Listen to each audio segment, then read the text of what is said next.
Si la plupart des supporters parisiens n'avaient pas vraiment les mots après la défaite cuisante du club parisien ce mercredi face au Bayern Munich, Daniel Riolo à l'inverse était en grande forme.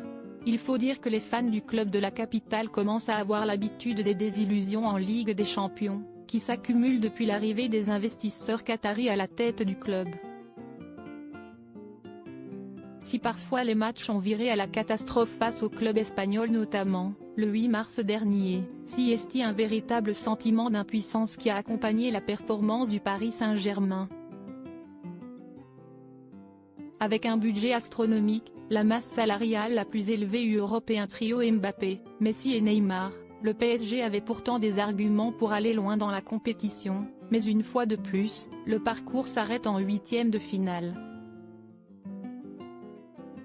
Un constat terrible et qui a vivement fait réagir Daniel Riolo à l'antenne de RMC quelques minutes après la défaite. S'il s'en est violemment pris à Christophe Galtier, traitant notamment l'entraîneur parisien de pompe.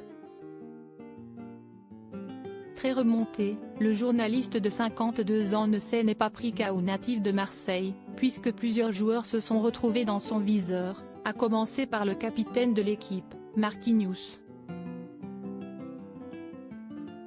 Si est terminé, il flippe le gars. Le Brésilien de 28 ans est au club depuis 10 ans et avec les années, il a hérité du brassard de capitaine, mais pour le match face au Bayern Munich, il a pris le risque de démarrer le match en étant blessé. Un pari perdu puisqu'il a dû sortir au bout de 30 minutes, mais visiblement, pour le compagnon de Géraldine Maillet, le principal problème du défenseur parisien se situe plutôt dans la tête.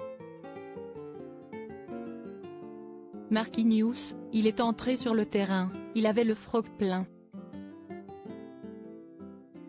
Si est terminé, il flippe le gars, a lancé Daniel Riolo dans l'after-foot après le match.